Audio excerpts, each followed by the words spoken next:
Okay, so in this video, I'm going to go over the first problem on the recursion test, which has to do with converting an integer number into a binary string. And then I'm hoping with this information that should be enough to help you with the second problem on converting an integer into a hexadecimal string. Okay, so let's go ahead and get started. Okay, so I need to declare, first of all, or define a method or function that returns a string. Right, so the return type is going to be string. I'm going to call it binary string, and we'll have one parameter, which will be the number.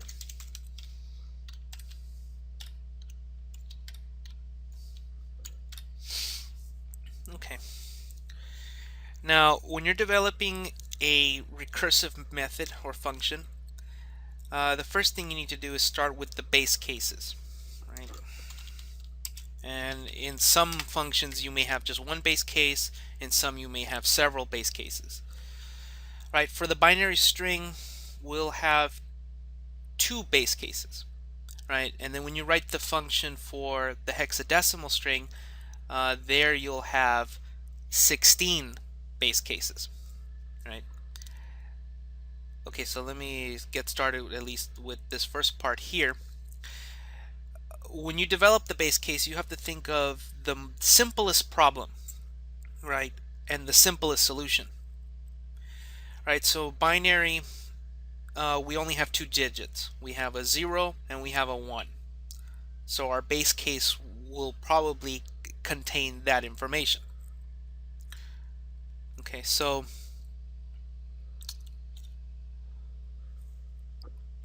the first case, if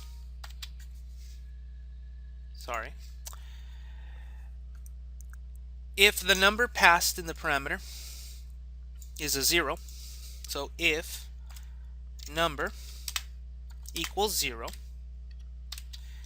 then we need to return something. Right? So what we're going to do, if the number passed to this function is a 0, then we need to return a string of 0. Right? Because the number 0 in decimal is also 0 in binary. Right? So we have that information. But the thing is here, I'm returning it as if it was an int, and it's not an int, it's a string. So I'm going to return it with double quotes, right? So this will bring back a 0, a string version of 0. Okay? So then we have another base case. So here we could do maybe else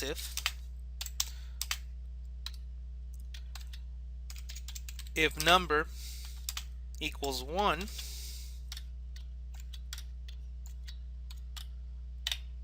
then we need to return 1 as a string.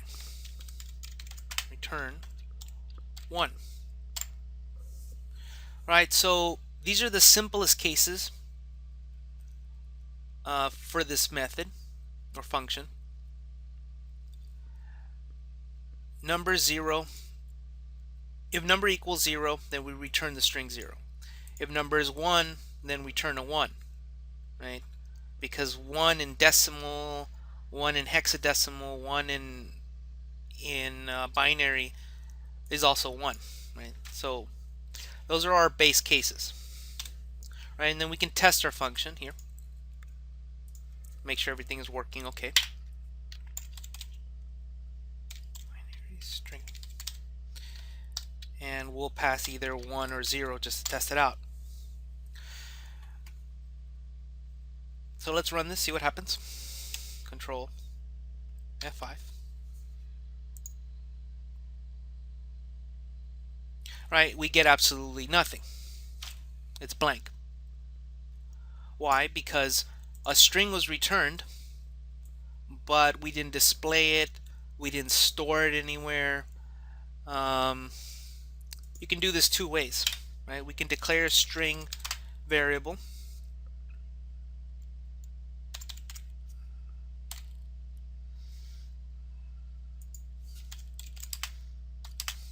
All right. Then we assign whatever the result is of this string. We'll assign it to the variable. And then we can see out the variable. All right. So then control F5. So this should return back a 1. Control F5. See, and then we get a 1. Maybe we want an inline. Okay. Let's say I pass a 0.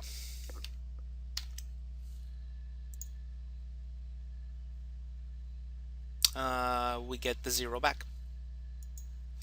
Right? But you really don't need to declare a variable. You don't even need to do it this way. We can just simply do binary string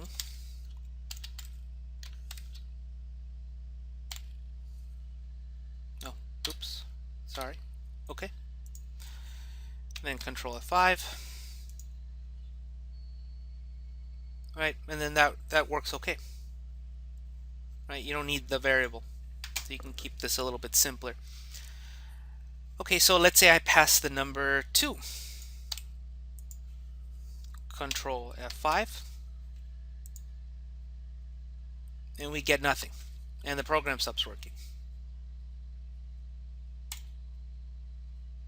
Right, because, and the error, I skipped it, but it's because we're returning either 0 or 1. We're not returning anything else. Right, so now we need the general case, not the base case anymore.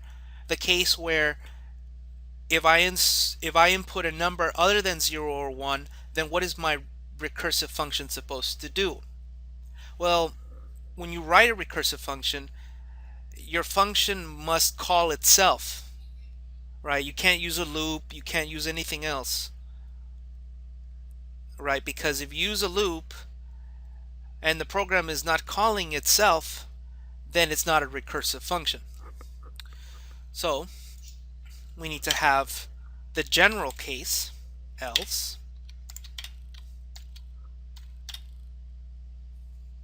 return, and it has to return itself.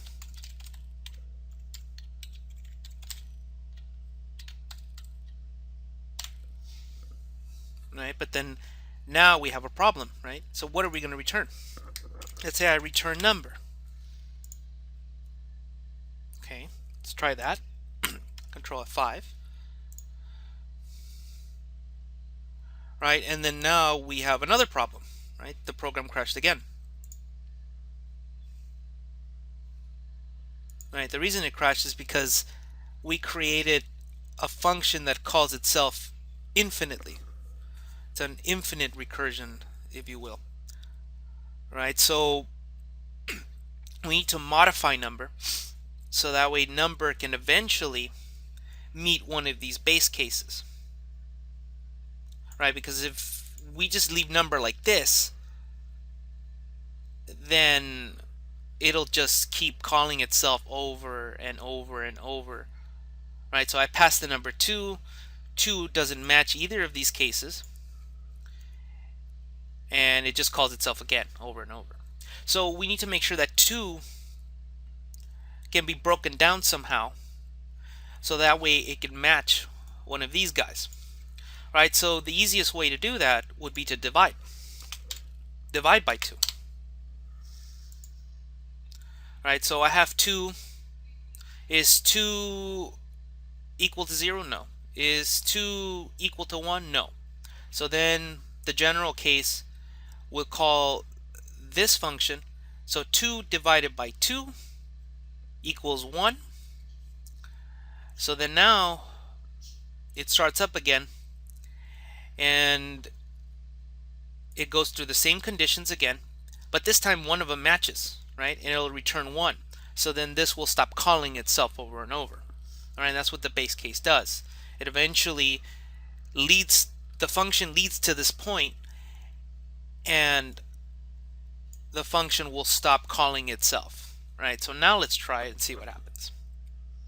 So control F5, it returns a 1. Right, but what is 2 in binary? Is 2 in binary format a 1? No. Right, you can use your programming calculator. I actually have a button for that. So you can go here. You can put the number 2, and then we can click here under bin for binary, and you see that the number changed to 10. Well, it's not actually 10, it's 10, right? Because now we're working in binary. In hexadecimal, 2 is also 2. In decimal, it's a 2, but in binary, it's 10. Right, so what is, let's say, the number 8 in binary? In binary, it's 1000. Okay.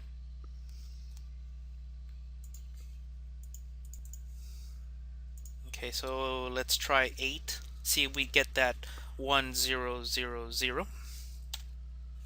put the 8 here. Go ahead and run it. And we don't get it, we just get a 1 again. We're missing everything else. We're missing the other 3 digits. Right? But if you remember from the other video I created last week, where I talked about how to convert a decimal number into any other base, it required 2 operations. Not only did it require division, which is what we're doing here. So you see, we're dividing it, right? But we're not getting the remainder, right? The remainder is missing.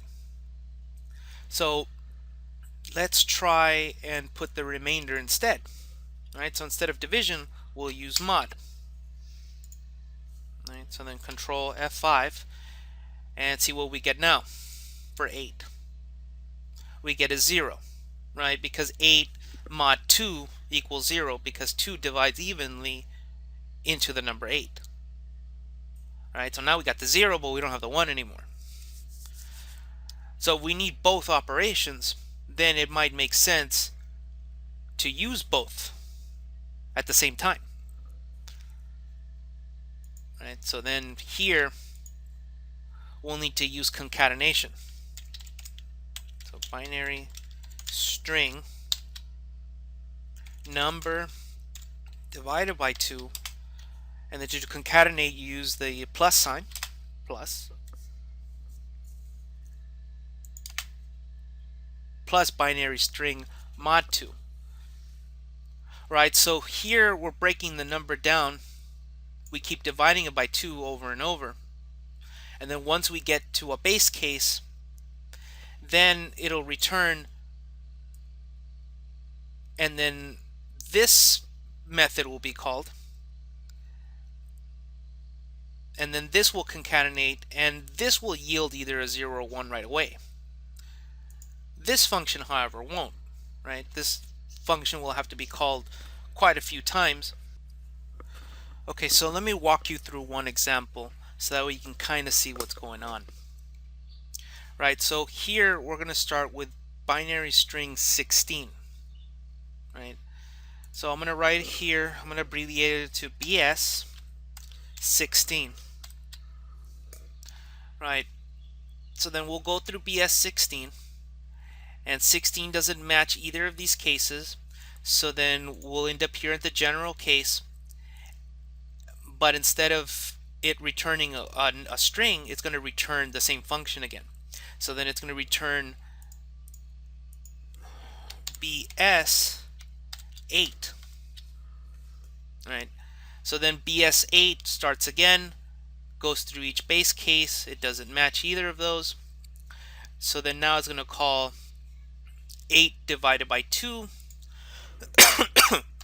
So then BS 8 divided by 2 is 4. So then we'll go through the base cases again, none of those match. Then we're going to return BS 2. So then we're going to go through the cases. None of these are 2. And then we're going to do BS2 divided by 2, which now returns BS1, right? So then now we finally, in BS1, we're now able to return the number 1, right? So then now here, BS1 returns 1. BS1 returns 1, so maybe instead of putting it here, I'll put it on this side. Right, so then now the 1 is returned, but BS1 was called by BS2, and BS2 had stopped, it had run at this point. Now we have to finish running this function, so then now we need to do this side. So then 2 mod 2 is going to return one of these base cases, right? So 2 mod 2 equals 0, right? So then when this is called, then this base case will run, so it's going to backtrack, right? So then now we have another 0, and then we backtrack again. We go back to BS4, and then BS4 needs to run the second function. So 4 mod 2 is also 0.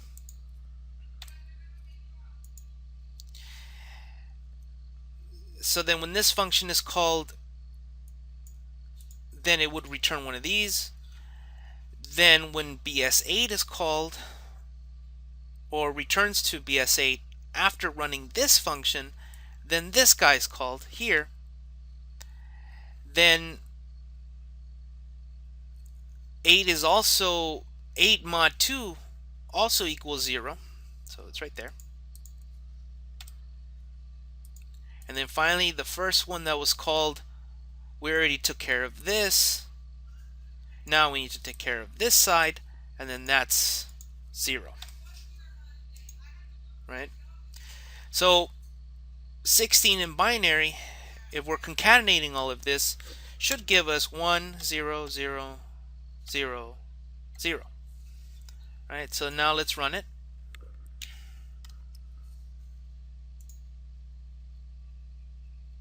Right, and that's what we get here.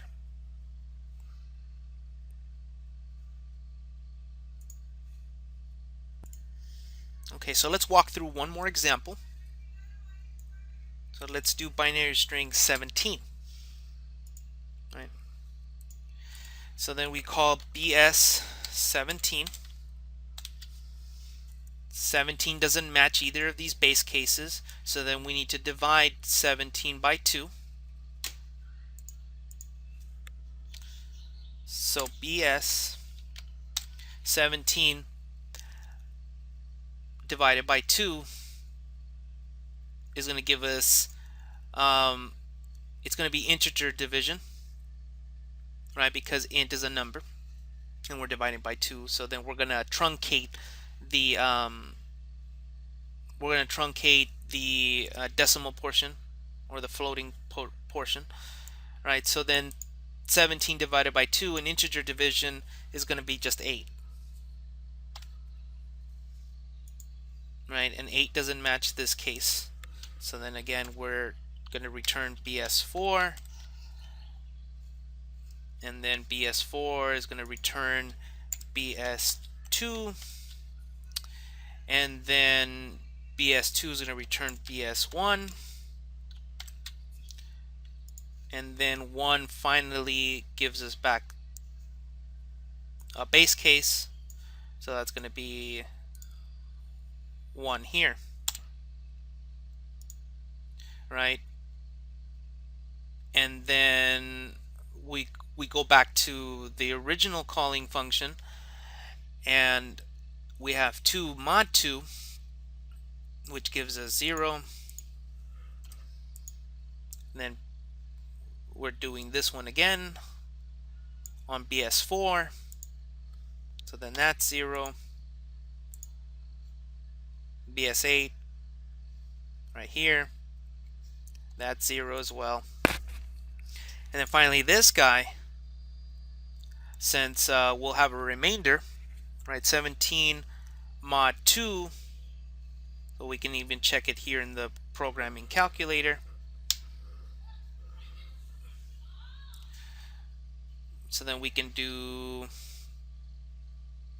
right here 17 mod 2 equals 1, right?